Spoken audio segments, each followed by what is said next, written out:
Welcome back. Another message tonight from someone linked to the race relations discussion we've been having in Rochester as of late. We've already listened to folks from law enforcement along with a descendant of Frederick Douglass. Tonight, the thoughts of a man associated with the Black Lives Matter movement.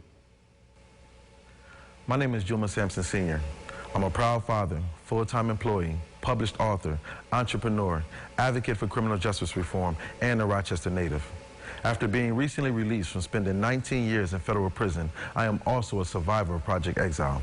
Project Exile is a pact between the federal government and the state's district attorney to federally prosecute offenders who are accused of being a felon in possession of a firearm or possessing a firearm in furtherance of another crime.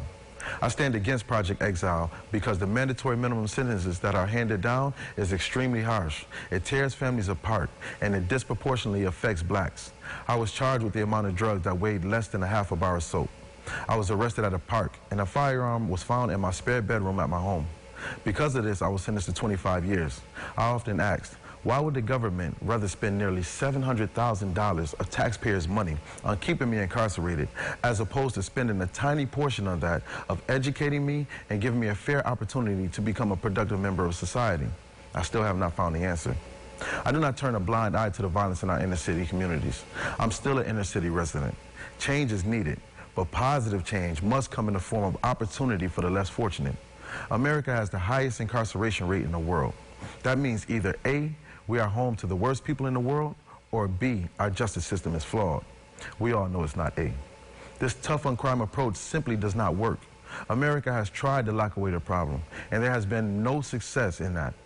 It's time that we become smart on crime, make better use of the taxpayers' money, and provide opportunity to those who see none. This is 2020, and I'm proud of this generation who has the intelligence to look beyond political motivation, who has the courage to stand against any type of racial disparity, and the belief that every American citizen deserves true equal opportunity.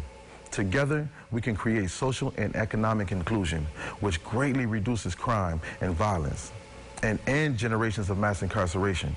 We have the power to create change. Let's use it effectively. Juma Sampson there. To watch other messages like that one, go to rochesterfirst.com.